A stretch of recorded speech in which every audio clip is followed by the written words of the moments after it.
Hello everyone, welcome to central academy. तो जैसा कि आप जानते हैं, आपके बीपीएससी टीआरई 3.0 का जो एग्ज़ाम है वो मार्च में होने जा रहा है, जो कि आपके पास बहुत कम समय बचा हुआ है। तो इसके लिए हम लोग प्रीवियस ईयर क्वेश्चंस देख रहे थे। तो आज हम देखेंगे जनरल स्टडीज़ के मोस्ट इंपॉर्टेंट क्वेश्चन देखेंगे, जो कि आपके एग्जाम में इसी प्रकार के क्वेश्चन पूछे जाएंगे। तो चलिए देख लेते हैं किस प्रकार का क्वेश्चन है इसमें। और इससे पहले अगर आपने चैनल सब्सक्राइब नहीं किए हैं तो चैनल जरूर सब्सक्राइब कर लीजिएगा और वीडियो को लाइक कर दीजिएगा, ठीक है। तो हम आपके लिए जो भी मोस्ट इंपॉर्टेंट क्वेश्चन हैं और प्रीवियस ईयर क्वेश्चंस सारे और प्रैक्टिस सेट सारे लेकर आ रहे हैं आपके लिए। तो आप लोग चैनल पर बने रहिएगा और चैनल सब्सक्राइब कर लीजिएगा, ताकि मेरा जो भी वीडियो आए आप लोगों तक सबसे पहले पहुंचे, ठीक है। तो चलिए देखते हैं इसमें कौन सा क्वेश्चन पहला है। यहाँ पे 41 नंबर क्वेश्चन से हम देखेंगे। यहाँ पे है, निम्नलिखित में से कौन सर्वोदय योजना की रूपरेखा तैयार करने में सम्मिलित था। तो इसमें से आप पहला देखेंगे एएस राय है और दूसरा है इसमें जयप्रकाश नारायण। तो इसका जो है बी वाला ऑप्शन सही हो जाएगा। सर्वोदय योजना की रूपरेखा तैयार करने में सम्मिलित था, तो यहाँ पे हो जाएगा जयप्रकाश नारायण हो जाएगा। तो इसका बी वाला ऑप्शन सही हो जाएगा। तो हम अगला क्वेश्चन देखेंगे। नेक्स्ट यहाँ पे है 42 नंबर क्वेश्चन से देखेंगे। यहाँ पे है, सूफी अनुयायियों को क्या कहा जाता था। तो सूफी अनुयायियों को क्या कहा जाता है। तो पहला है यहाँ पे मुरीद और दूसरा है पीर और तीसरा है वारिस और डी है उपर्युक्त में से एक से अधिक। तो इसमें से कौन सा आपका आंसर सही होगा। तो इसका जो है मुरीद हो जाएगा। सूफी अनुयायियों को मुरीद कहा जाता था, ठीक है। तो इसका पहला वाला ऑप्शन राइट हो जाएगा। और अगला देखेंगे यहाँ पे। तो अगला क्वेश्चन है आपका, सिंधु घाटी की सभ्यता के लोग निम्नलिखित में से किस पालतू पशु से परिचित नहीं थे। तो सिंधु घाटी के जो लोग थे किस किस पालतू पशु से परिचित नहीं थे। तो इसमें से पहला है गाय और बी है घोड़ा और सी है बैल। तो किससे परिचित नहीं थे। तो इसका कौन सा आंसर सही होगा। यहाँ पे हो जाएगा घोड़ा। वो घोड़े से परिचित नहीं थे। ये जो है, घोड़ा जो होता है उसे पालतू पशु के रूप में पाला जाता है, ये उन्हें मालूम नहीं था, ठीक है। इससे वो परिचित नहीं थे। इसका जो है बी वाला ऑप्शन राइट हो जाएगा। तो हम अगला क्वेश्चन देखेंगे आपका। यहाँ पे अगला क्वेश्चन है, निम्नलिखित में से कौन से वैदिक साहित्य का भाग नहीं है। तो इसमें से वैदिक साहित्य का कौन सा भाग नहीं है। तो पहला है यहाँ पे ब्राह्मण और दूसरा आख्यक और सी है भगवत गीता। तो इसमें से कौन सा वैदिक साहित्य का भाग नहीं है। तो यहाँ पे जो है आपका हो जाएगा भगवत गीता। ये जो भगवत गीता है ये वैदिक साहित्य का भाग नहीं है। तो यहाँ पे सी वाला ऑप्शन आपका राइट हो जाएगा, ठीक है। क्योंकि वैदिक साहित्य में वेद होते हैं, उपवेद होंगे, ब्राह्मण होंगे और आख्याक होगा, उपनिषद, वेदांग, ये सब आते हैं, ठीक है। तो यहाँ पे दोनों है वैदिक साहित्य के भाग, और जो भगवत गीता है ये वैदिक साहित्य के भाग नहीं होंगे। तो इस कारण यहाँ पे सी वाला आंसर आपका राइट हो जाएगा। तो नेक्स्ट क्वेश्चन देखेंगे। यहाँ पे 45 नंबर पे है, निम्नलिखित में से कौन सी शिक्षा बौद्ध सिद्धांतों में सम्मिलित नहीं है। तो कौन सी शिक्षा यहाँ पे क्या कहते हैं, बौद्ध सिद्धांतों में सम्मिलित नहीं है। तो यहाँ पे है अहिंसा और बी है यहाँ पे पंच अणुव्रत और सी है 4 आर्य सत्य। तो होगा यहाँ पे फर्स्ट वाला आंसर सही होगा, अहिंसा हो जाएगा। जो वैध सिद्धांतों में सम्मिलित नहीं है वो अहिंसा है। जो पंच अणुव्रत है ये भी शामिल है और ये भी शामिल है, यही शामिल नहीं है। तो यहाँ पे नेगेटिव आंसर बोला है। तो यहाँ पे फर्स्ट वाला आंसर आपका राइट हो जाएगा, अहिंसा हो जाएगा। तो अहिंसा जो है वो शिक्षा बौद्ध सिद्धांतों में सम्मिलित नहीं है। तो इसका जो है फर्स्ट वाला आंसर राइट हो जाएगा। तो नेक्स्ट क्वेश्चन हम देखेंगे। अगला है आपका, डैश को महात्मा गांधी ने सविनय अवज्ञा आंदोलन छोड़ा। कब सविनय अवज्ञा आंदोलन को छोड़ा था। तो सविनय अवज्ञा आंदोलन को यहाँ पे 12 मार्च 1930 है और 13 मार्च 1931 है और 12 मार्च 1931 है और डी है उपरोक्त में से एक से अधिक। तो आई थिंक इसमें से कोई भी आंसर सही नहीं है। तो यहाँ पे जो है आपका उपरोक्त में से कोई नहीं हो जाएगा, ठीक है। ई वाला आंसर आपका राइट हो जाएगा। अगला देखेंगे। तो अगला क्वेश्चन है आपका, भारतीय राष्ट्रीय कांग्रेस का प्रथम अध्यक्ष कौन था। तो भारतीय राष्ट्रीय कांग्रेस का प्रथम अध्यक्ष कौन थे। ए ओ हूँ और बी है व्योमेश चंद्र बनर्जी और सी है सुरेंद्र नाथ बनर्जी और डी है उपर्युक्त में से एक से अधिक। तो इसमें से जो है आपका यहाँ पे बी वाला आंसर सही हो जाएगा, व्योमेश चंद्र बनर्जी हो जाएगा। भारतीय राष्ट्रीय कांग्रेस के जो प्रथम अध्यक्ष थे वो व्योमेश चंद्र बनर्जी जी थे, ठीक है। तो इसका बी वाला आंसर आपका राइट हो जाएगा। अगला है आपका यहाँ पे क्वेश्चन। तो अगला क्वेश्चन है, मुगल प्रशासन के दौरान सेना के मुखिया को किस नाम से जाना जाता था। तो सेना के जो मुखिया होते थे उन्हें किस नाम से जाना जाता था। तो उन्हें जो है यहाँ पे दीवान, फौजदार नहीं, ये भी नहीं होगा। तो यहाँ पे नेक्स्ट ऑप्शन देखेंगे। तो यहाँ पे अगला ऑप्शन है मीर बख्शी और डी है उपरोक्त में से अधिक। तो यहाँ पे यही वाला आंसर सही हो जाएगा, सी वाला हो जाएगा, वीर बख्शी हो जाएगा, ठीक है ना। तो यहाँ पे आपका सी वाला आंसर राइट हो जाएगा। मुगल काल में वीर बख्शी को सैन्य विभाग में उसे क्या कहते हैं, सैनिकों में जो भर्ती होते थे उन्हें एक मंत्री के तौर पर बुलाया जाता था। ठीक है, वहाँ के जो वो होते थे सरदार जिन्हें बोला जाता है, ठीक, तो उन्हें वीर बख्शी कहा जाता था। जैसे सी ऑप्शन इसका राइट हो जाएगा। ठीक है ना, जैसे कि यहाँ पे कहा है मुगल प्रशासन के दौरान मुखिया जो होता था सरदार, आई थिंक मुखिया, तो उसे मीर बख्शी कहा जाता था। ठीक है, तो सी वाला आंसर आपका राइट हो जाएगा। तो अगला क्वेश्चन देखेंगे। तो अगला क्वेश्चन है आपका यहाँ पे, औरंगजेब के समय दक्षिण भारत में नियुक्त मुगल गवर्नर शाइस्ता खां पर किस स्थान पर शिवाजी ने रात में आक्रमण किया? तो राजगढ़, पार, पूना, कहाँ पर आक्रमण किया हुआ था?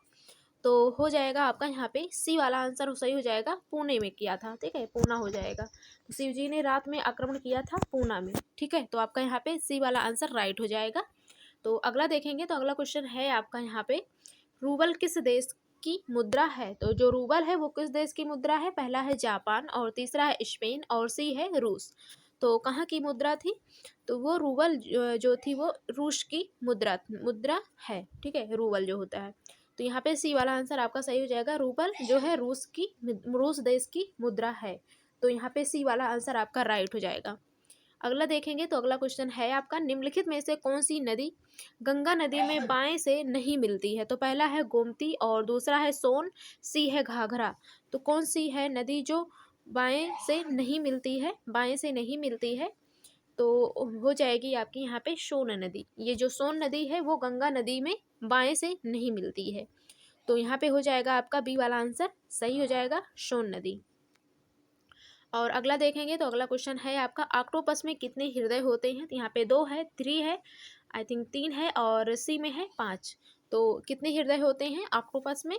तो ऑक्टोपस जो होता है उसमें 3 हृदय होते हैं। ठीक है, तो यहाँ पे आपका बी वाला आंसर सही हो जाएगा, 3 हो जाएगा। और अगला है आपका, कौन सी चिड़िया पीछे की ओर उड़ सकती है? पीछे की ओर उड़ सकती है। तो पहला है मोर, दूसरा है कौवा, तीसरा है हमिंग बर्ड, तो तीसरा है यहाँ पे हामिंग बर्ड। तो इसमें से कौन सा होगा? कौन सी वो पक्षी है जो कि पीछे की ओर उड़ सकती है? तो इसमें से जो है आपका यहाँ पे हामिंग बर्ड हो जाएगा। सी वाला आंसर आपका राइट हो जाएगा, हामिंग बर्ड हो जाएगा। ठीक है, हामिंग बर्ड हो जाएगा। जो चिड़िया होती है वो पीछे की ओर उड़ सकती है, कौन सी चिड़िया है? Humming bird. तो आप लोग ध्यान रखिएगा, इंपॉर्टेंट क्वेश्चन है। इस प्रकार के क्वेश्चन आपके एग्जाम में पूछे जाते हैं, तो एग्जाम में पूछा जा सकता है, तो इसलिए आप लोग ध्यान रखिएगा। तो नेक्स्ट क्वेश्चन देखेंगे, एक सींग वाला गैंडा पाया जाता है। तो एक सींग वाला गैंडा जो होता है वो कहाँ पाया जाता है? भारत में, पाकिस्तान में, नेपाल में, कहाँ पाया जाता है? तो इसमें से कौन सा आंसर सही होगा आपका? तो इसमें से जो है एक सींग वाला गैंडा जो होता है वो भारत में पाया जाता है। तो इसका जो है आपका फर्स्ट वाला आंसर राइट हो जाएगा, भारत हो जाएगा। ठीक है ना। तो नेक्स्ट क्वेश्चन है आपका, मानसून शब्द की व्युत्पत्ति हुई। तो मानसून शब्द जो है वो उसकी उत्पत्ति कहाँ से हुई है? अरबी भाषा से, स्पेनिश से, हिंदी से। तो किससे हुई है? तो जो है अरबी भाषा से हुई है मानसून शब्द की उत्पत्ति। ठीक है, तो यहाँ पे फर्स्ट वाला आंसर आपका राइट हो जाएगा, मानसून शब्द की उत्पत्ति जो है अरबी भाषा से हुई है। तो नेक्स्ट क्वेश्चन देख लेंगे हम लोग। तो नेक्स्ट क्वेश्चन है यहाँ आपका 56 नंबर पे है। 56 नंबर क्वेश्चन में है आपका यहाँ पे, निम्न में से किस स्थान पर अलकनंदा तथा भागीरथी का संगम होता है? सबसे पहला ऑप्शन है यहाँ पे विष्णु प्रयाग, और बी है कर्ण प्रयाग, और सी है देव प्रयाग, और डी है उपर्युक्त में से एक से अधिक। तो इसमें से जो है आपका यहाँ पे सी वाला आंसर राइट हो जाएगा, देव प्रयाग हो जाएगा। ठीक है, तो यहाँ पे आपका सी वाला आंसर सही हो जाएगा। और नेक्स्ट क्वेश्चन देखेंगे यहाँ पे।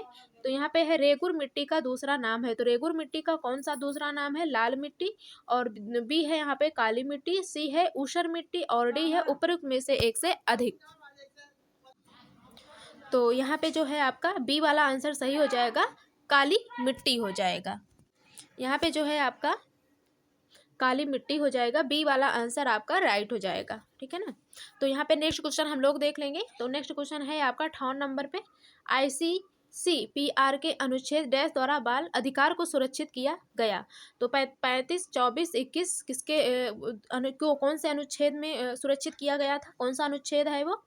तो यहाँ पे हो जाएगा आपका कौन सा आंसर सही होगा? तो यहाँ पे हो जाएगा 24। ठीक है, ICCPR के अनुच्छेद 24, ठीक है, अनुच्छेद 24 द्वारा बाल अधिकार को सुरक्षित किया गया है। ठीक है, तो यहाँ पे आपका बी वाला आंसर राइट हो जाएगा।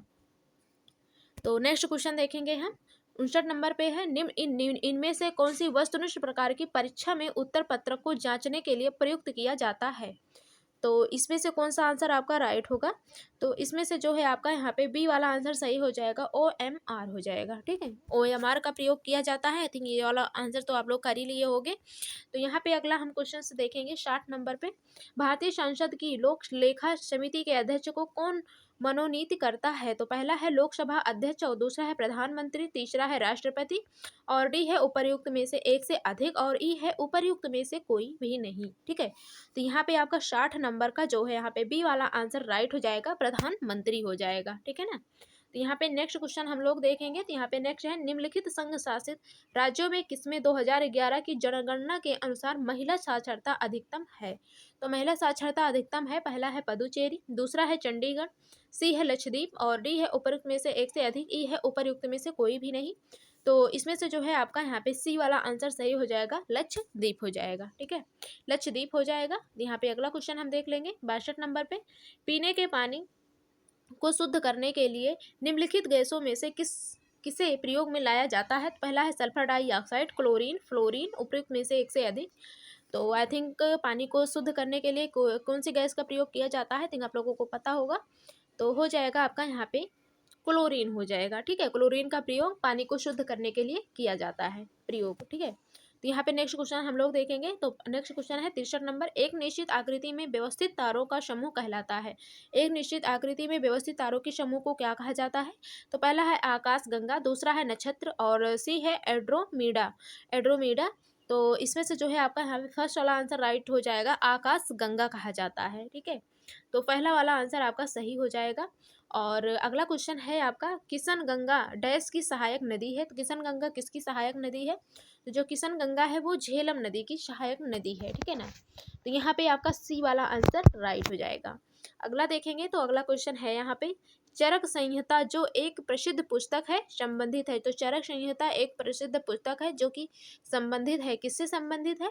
पहला है अर्थशास्त्र, दूसरा है चिकित्सा, और सी है धर्म, और डी है उपर्युक्त में से एक से अधिक।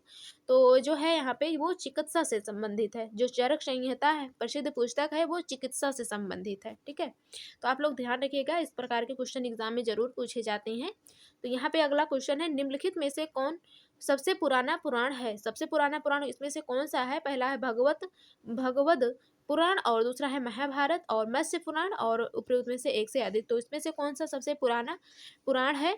तो सबसे पुराना पुराण जो है वो पुराण जो है वो मत्स्य पुराण है। ठीक है, मत्स्य पुराण जो है वो सबसे पुराना पुराण है। तो आप लोग ध्यान रखिएगा।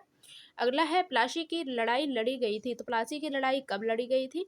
तो प्लासी की लड़ाई, इनमें से कोई भी आंसर सही नहीं है। ना तो 59 में लड़ा गया था, ना ही 82 में, ना ही 48 में। तो इसमें से हो जाएगा आपका ई वाला आंसर राइट हो जाएगा, उपर्युक्त में से कोई भी नहीं। ठीक है, तो यहाँ पे ई वाला आंसर आपका राइट हो जाएगा। तो अगला क्वेश्चन हम लोग देखेंगे। तो अगला क्वेश्चन है आपका, 2014 का नोबेल शांति पुरस्कार दिया गया। तो 2014 का नोबेल शांति पुरस्कार जो है वो क्या कहते हैं यहाँ पे, कैलाश सत्यार्थी, मलाला यूसुफजई। तो यहाँ पे अगला ऑप्शन देखेंगे। तो यहाँ पे नेक्स्ट क्वेश्चन है, तो इसमें से आपका दोनों ही आंसर सही है, तो इस कारण यहाँ पे आपका सी वाला आंसर राइट हो जाएगा, ए तथा बी दोनों। ठीक है, तो यहाँ पे नेक्स्ट क्वेश्चन आपका देखेंगे। तो है यहाँ पे, अगर राष्ट्रपति अपने पद को से इस्तीफा देते हैं तो उन्हें अपना इस्तीफा पद संबोधित करना चाहिए। तो किन्हें संबोधित करना चाहिए। तो 69 का जो है आपका बी वाला आंसर सही हो जाएगा, उपराष्ट्रपति को। ठीक है, तो यहाँ पे बी वाला आंसर सही हो जाएगा, उपराष्ट्रपति। और अगला है, लोकसभा अध्यक्ष अपना इस्तीफा किसे संबोधित करता है। तो लोकसभा अध्यक्ष जो है वो अपना इस्तीफा जो है किसे संबोधित करता है, प्रधानमंत्री को, भारत के राष्ट्रपति को, लोकसभा के उपाध्यक्ष को, उपयुक्त में से एक से अधिक। तो किन्हें संबोधित करता है। तो क्या कहते हैं, लोकसभा के उपाध्यक्ष को इस्तीफा संबोधित करता है। तो इसका जो है सी वाला आंसर राइट हो जाएगा। ठीक है, तो इसका सी वाला आंसर सही हो जाएगा। तो आज के लिए बस इतना ही, आप लोग भी हल कीजिएगा और कमेंट बॉक्स में कमेंट करके जरूर बताइएगा कि आपका कितना क्वेश्चन सही हुआ है। ठीक है, चूँकि आपके पास बहुत कम समय बचा हुआ है, तो अगर आप अभी से अपना अच्छे से तैयारी करेंगे, डेली प्रैक्टिस सेट और इम्पॉर्टेंट क्वेश्चंस जो भी और प्रीवियस ईयर क्वेश्चंस जितना ज़्यादा देखेंगे उतना ज़्यादा आपको हेल्पफुल रहेगा आपके एग्ज़ाम के लिए, ठीक है ना। तो आप लोग डेली हल करते रहिएगा, हम आपके लिए डेली प्रीवियस ईयर क्वेश्चंस लेकर आ रहे हैं जो कि बहुत इंपॉर्टेंट हैं। इसी प्रकार के आपके एग्ज़ाम में क्वेश्चन पूछे जाएंगे, तो आप लोग डेली हल कीजिएगा, ठीक है। तो मिलते हैं नेक्स्ट क्लास में, तब तक के लिए धन्यवाद। और आपको जिस सब्जेक्ट के चाहिए तो आप लोग कमेंट बॉक्स में कमेंट करके ज़रूर बताइएगा, हम उसका भी लेकर आएंगे क्वेश्चंस, ठीक है। तो मिलते हैं नेक्स्ट क्लास में, तब तक के लिए धन्यवाद।